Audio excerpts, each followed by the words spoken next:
Hi guys, this is Mr. Holly. Today we're going to be looking at word problems that lead to two-step equations.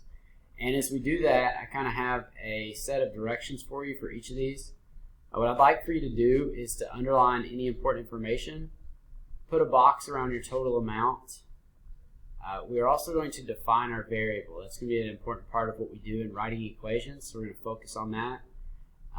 Once we find an equation, or once we've created that equation, we're going to go ahead and solve it. So that should be the process that you've used to do this entire paper.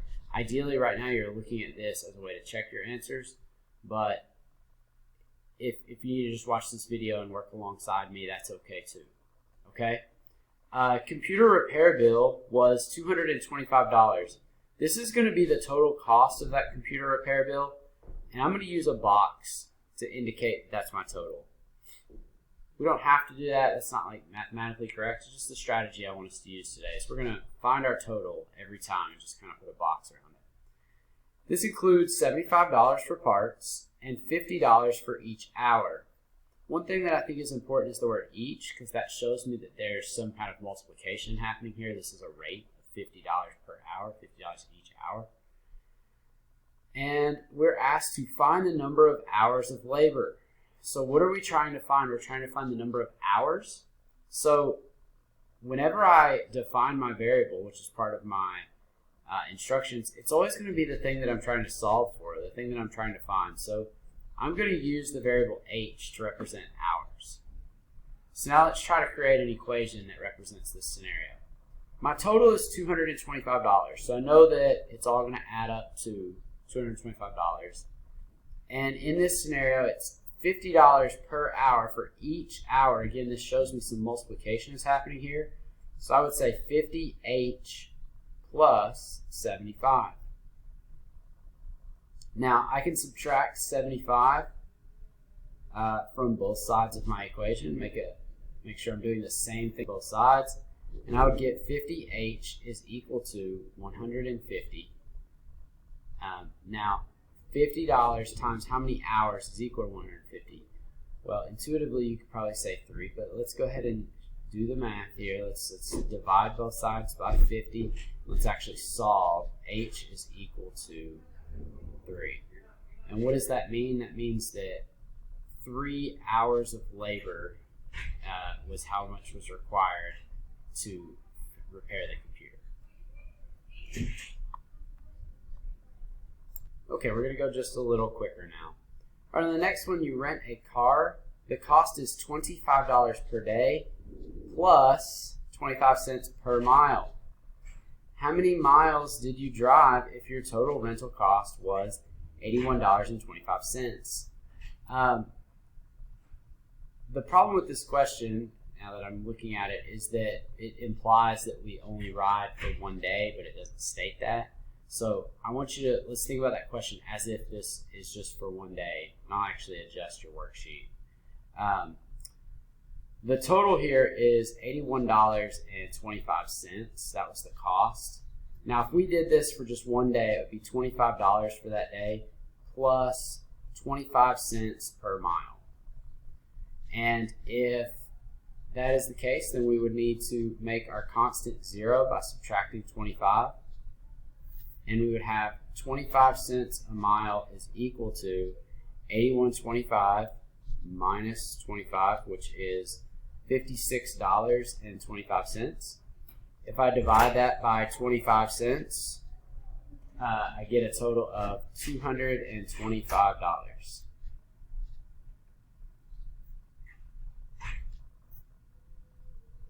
Or excuse me, that's not $225, it's 225 miles.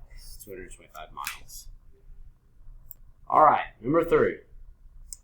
Ricardo spent half of his allowance on a new paperback book. Then he bought himself a snack for $1.50. Bought is a key word there. When he arrived home, he had $5 left. This is actually the total amount of money that he has is $5. How much was his allowance? So our variable in this situation is A for allowance. We want to know how much his allowance was. All right, so he spent half of his allowance, so he still had 1/2 of his allowance. Then he bought a snack for $1.50. So did he add money or lose money? He lost money. He spent $1.50. And the total amount of money he had was $5 after he spent half of his allowance and then spent $1.50 on a snack. So let's solve for A. I'm going to make my constant 0. I'm going to make a 0 pair here by adding $1.50. Do that to both sides. 1/2 A is equal to $6.50. And then if half of his allowance is $6.50, I'm going to multiply by the reciprocal of 1/2, which is 2. And that creates 1A. And that is equal to $13. So his allowance is $13. Number 4, the Postal Service charges $32.32 for the first ounce. It charges 23 cents for each additional ounce. It costs $1.01 to mail your letter. How many ounces did your letter weigh? So we want to know how many ounces. I'm not going to use the variable 0, like O, because it looks like a 0. So let's use Z for ounces. You abbreviate ounces, OZ. So let's use Z for ounces. Okay. It says here's our total. Total cost of $1.01. I'm going to start with that. 101 is equal to 32 cents plus 23 times Z. 23 cents times Z. All right, so I'm going to subtract the first ounce here, and I'll get 23 cents times each additional ounce is equal to 101 minus 32 cents. I should be using a calculator. 69 cents. 69 cents. Divide that by 23 hundredths, and Z is equal to 3. This means that it was 3 additional ounces, which we really should write that here for our variable. This is additional ounces. So the answer to the question, how many ounces did the letter weigh?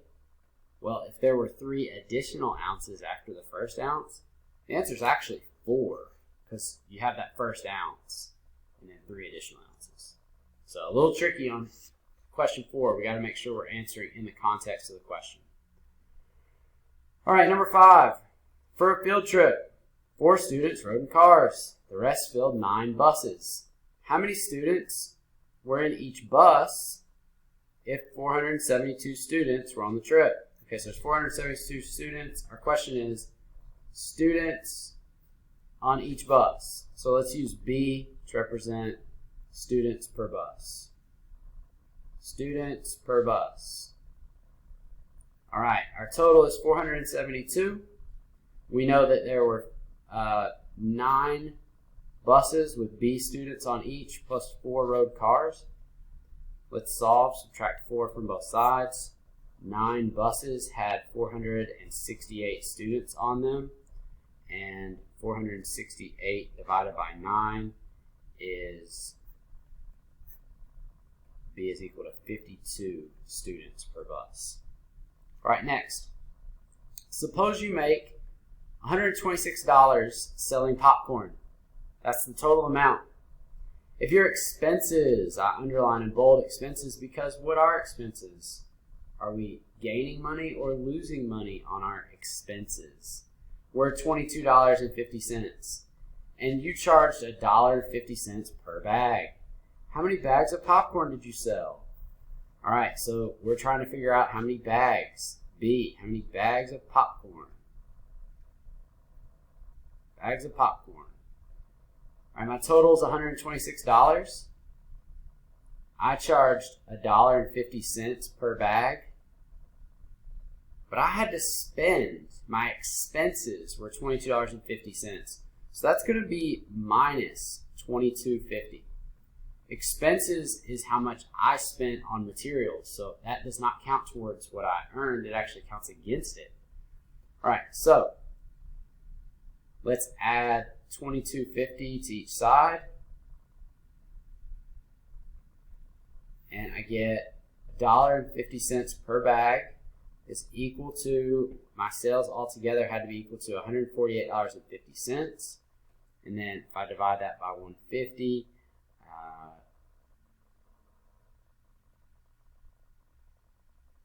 I get 99 bags of popcorn. B, I'm going to write it over here. B is equal to 99. I like to keep my equal sign as straight down as I can, but we just ran out of space there. Okay.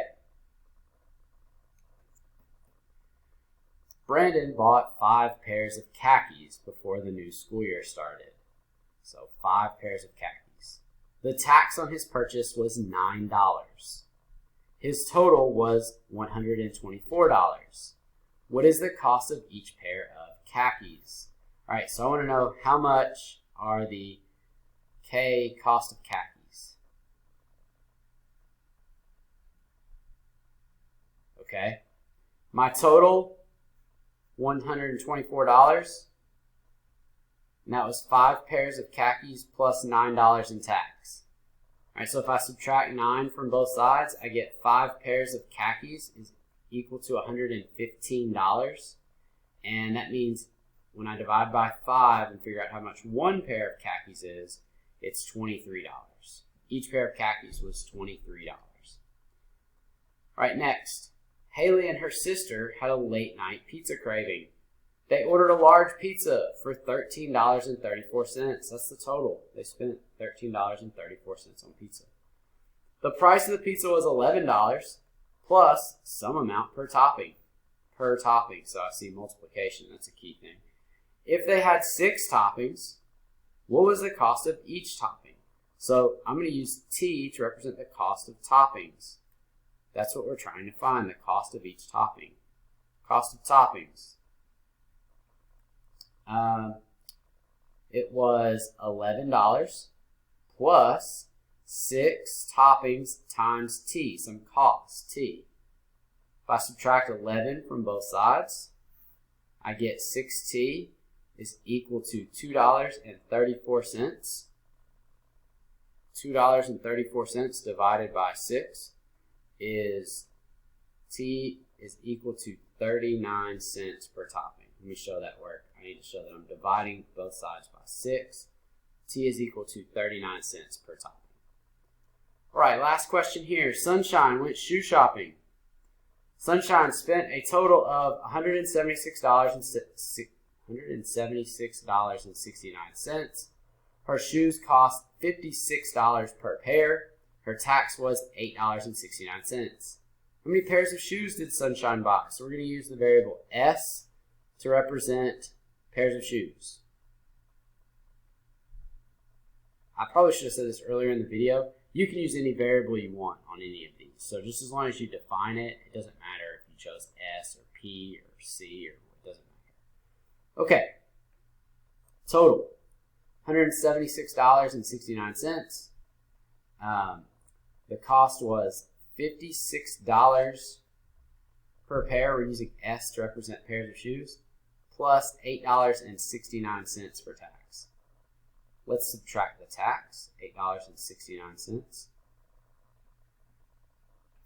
And I get $56 per pair of shoes is equal to $168. Now, if I divide 168, we're going to divide both sides here by 56 because it's 56 times S. And we would see that S is equal to 3. She bought 3 pairs of shoes. All right, guys, so that's the work for today. That's our equation solving. So hopefully this helps you. Hopefully you're getting good at setting up the equations, defining your variable, figuring out what you need to solve for, and then actually working through the problem to solve it. All right, thanks.